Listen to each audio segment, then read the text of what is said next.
दोस्तों, आपका सामने उदय यूट्यूब चैनल में आपका हार्दिक स्वागत है। नेक्स्ट वीडियो के अंदर हमने कॉन्स्टिट्यूशन का पार्ट सेकंड सिटीजनशिप मैंने आपको बोर्ड पे कराया था। ठीक है, उसके आज टॉपिक हमारा है फंडामेंटल राइट, यानी इसका नाम मौलिक अधिकार। इसके अंदर कितने आर्टिकल होते हैं? इसका 12 से 35 के अंदर आर्टिकल होते हैं, 12 से 35 आर्टिकल आते हैं। ठीक है, और यदि अपन को पूछे कि मौलिक अधिकार होते क्या, तो मौलिक अधिकार का मतलब होता है व्यक्ति के सामूहिक विकास के लिए मौलिक अधिकार की आवश्यकता होती है, यानी व्यक्ति के बौद्धिक आत्मिक विकास के लिए इसके मौलिक अधिकार की आवश्यकता होती है। और अपन संविधान ने मौलिक अधिकार को गारंटी प्रदान करके, इसके अंदर गारंटी सुरक्षा प्रदान करके। ठीक है, और इसके अंदर बात करते हैं इसका थोड़ा इसका इतिहास समझ लेते हैं कि मौलिक अधिकार यदि अपन को पूछ के भारत के किस भाग को, संविधान किस भाग को मौलिक अधिकार इसका मैग्ना कार्टा कहा जाता है, तो आपको बताना है कि मौलिक अधिकार को भारत के संविधान का मैग्ना कार्टा कहा जाता है। तो इसका कि मैग्ना कार्टा के पीछे क्या लॉजिक है? ठीक है, मैग्ना कार्टा का मतलब होता है जैसे कि वहां के इंग्लैंड के राजा थे, इंग्लैंड के राजा ने 1215 ईस्वी के अंदर वहां के किसानों को कुछ अधिकार कागज पे लिखकर दिए थे, और कुछ अधिकार सौंपे गए थे, उसे मैग्ना कार्टा कहते हैं। तो आपको ये ध्यान रखना है कि आपको क्वेश्चन आ सकता है कि भारत के किस संविधान को मैग्ना कार्टा कहा जाता है, तो आपको बताना फंडामेंटल राइट भारत थर्ड को भारत के संविधान का मैग्ना कार्टा कहा जाता है।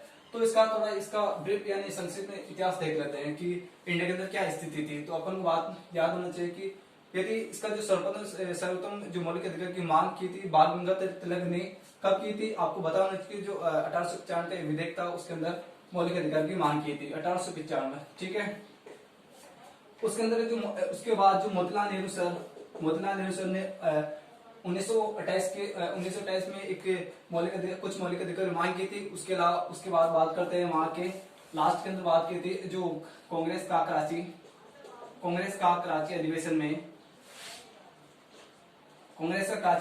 था 1931 के अंदर भी वहां के उस मीटिंग में कुछ मौलिक अधिकार की मांग की थी। ठीक है, और इसके अलावा ये बात हमें पता होगी, यदि अपन बोलते हैं कि ये जो मौलिक अधिकार संविधान के किसके संविधान से प्रेरित है, तो आपको बताना है कि आपको यूएसए के ये संविधान से प्रेरित है। ठीक है, और इसके अलावा अपन बात करते हैं इसका जो समितियां थी, तो इसकी समिति में जो वहां के सरदार वल्लभ भाई पटेल थे, सरदार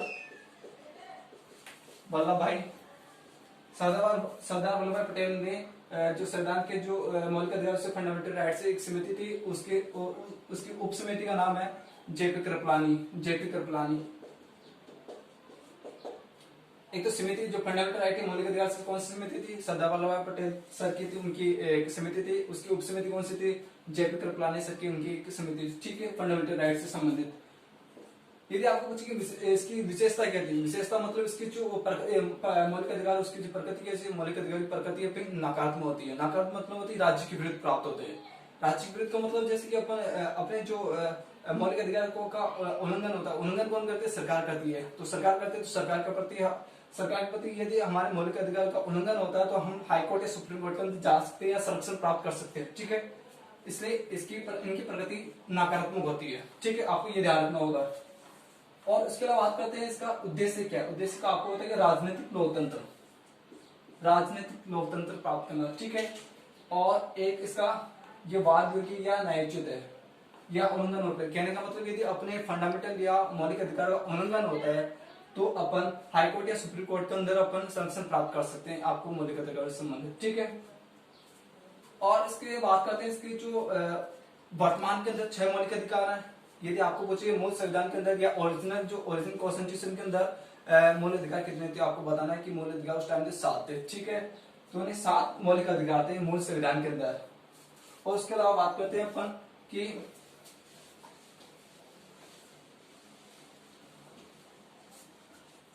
जो 7वां जो मौलिक अधिकार था, यानी संपत्ति का अधिकार आर्टिकल 31। ठीक है, इसको 44वें संविधान संशोधन 1978 के द्वारा इसको हटा दिया गया। 44 कॉन्स्टिट्यूशन अमेंडमेंट 1978 को इसको हटा दिया गया, और उसके बाद इसे 300 का आर्टिकल 300 क्लॉज के अंदर या ए के अंदर इसे अभी इसका कानूनी अधिकार बना दिया, कानूनी अधिकार बना दिया गया है। ये आपको ध्यान रखना है। यदि आपको पूछे कि संविधान के अंदर कितने इसका कितने फंडामेंटल राइट थे, यानी कितने मौलिक अधिकार थे, आपको बताना है कि उस टाइम 7 मौलिक अधिकार थे। उसके अंदर जो अभी जो 7वां कॉन्स्टिट्यूशन का 44 संविधान संशोधन के 1978 के द्वारा इसको 7वें संविधान संविधान 1978 के द्वारा इसे कानूनी अधिकार बना दिया गया, संपत्ति के अधिकार को। ठीक है, तो फिर अब वर्तमान के अंदर कितने मौलिक अधिकार? वर्तमान के अंदर अभी 6 मौलिक अधिकार है। इसके अंदर मैं एक ट्रिक बता देता हूँ कि इसके ट्रिक के लिए एक तो समस्त शोध शिक्षा के संवैधानिक उपचारों के लिए ये आपको एक ट्रिक याद होनी चाहिए। ठीक है, समझते नहीं?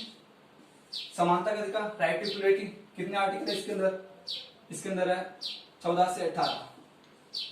14 से 18 मैं 12 और 13 के बाद में बात करूंगा। ठीक है, और उसके अंदर समस्त स्वतंत्रता का अधिकार, स्वतंत्रता के अधिकार के अंदर इसके अंदर राइट टू फ्रीडम के अंदर 19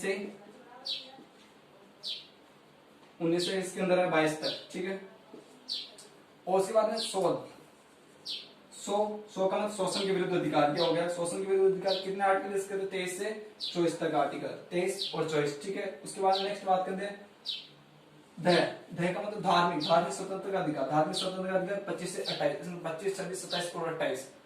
और उसके बाद में नेक्स्ट बात करते हैं शिक्षा एवं संस्कृति का अधिकार, शिक्षा एवं संस्कृति का अधिकार 29 से 30।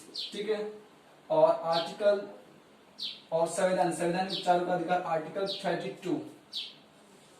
आर्टिकल 32 इसके अंदर संवैधानिक उपचारों का अधिकार।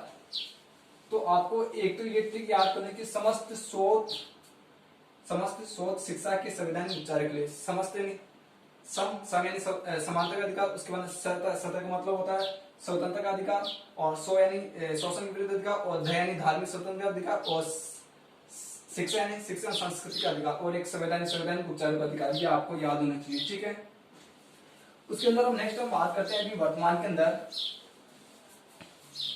कि अभी जो आर्टिकल मैंने दिखाया कि 12, आपको एक बार वापस बता दूं जैसे कि एक तो हो गया क्या इसका समानता का अधिकार, कितने आर्टिकल हैं इसके? 12 से इसके अंदर 14 से 18। उसके नेक्स्ट है स्वतंत्रता का अधिकार, इसके अंदर कितने आर्टिकल कहां से कहां तक? इसके अंदर 19 से 22 तक। ठीक है, और उसके बाद में शोषण के विरुद्ध अधिकार, इसके अंदर कितने? 23 से 24 तक। ठीक है, और इसके नेक्स्ट बात करते हैं अपन धार्मिक स्वतंत्रता का अधिकार, कहां से कहां तक? 25 से 28। और इसके अंदर एक है 3, 4, 5वां इसका शिक्षा एवं संस्कृति का अधिकार, शिक्षा एवं संस्कृति का अधिकार, कितने आर्टिकल है इसके अंदर? 29 से 30। और मैंने एक लास्ट बताया था संवैधानिक उपचारों का अधिकार, उपचारों का अधिकार, इसके अंदर आर्टिकल 32। और मैंने अभी आपको बताया था कि इसका जो 12वां आर्टिकल, एक तो यह हो गया, उसके अलावा आर्टिकल 12 क्या कहता है? आर्टिकल 12 के बारे में पूछे तो आपको बताएं राज्य की परिभाषा के बारे में बता देंगे। राज्य क्या होगा? राज्य किसे कहते हैं? राज्य की परिभाषा, राज्य के अंदर कौन कौन आते हैं? तो आपको याद होना चाहिए कि जो संसद है,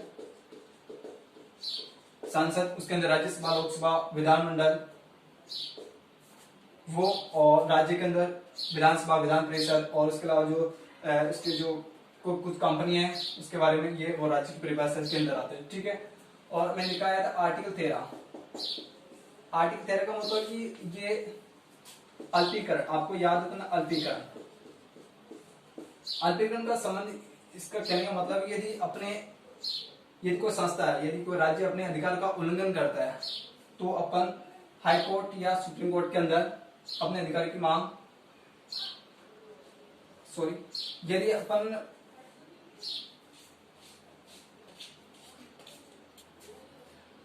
आर्टिकल थेराई हम कहते हैं यदि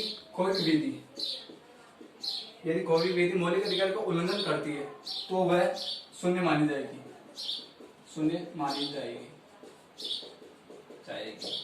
ठीक है। आपको 3-4 चीजें मैं वापस बता देता हूँ। आर्टिकल 12 कहता है राज्य की परिभाषा के बारे में बताते हैं कि राज्य के अंदर कौन कौन शामिल होंगे। उसके अंदर आर्टिकल 13 कहते हैं यदि कोई विधि है जो अपने मौलिक अधिकार का उल्लंघन कर रही है तो वह शून्य मानी जाएगी। और इसके अंदर एक आप समझते हो कि न्यायिक पुनरावलोकन, ये न्यायिक पुनरावलोकन का जो कंसेप्ट है आर्टिकल 13 से लिया गया है, आर्टिकल 83 के अंदर है इसका, ठीक है। उसका आधार यही है।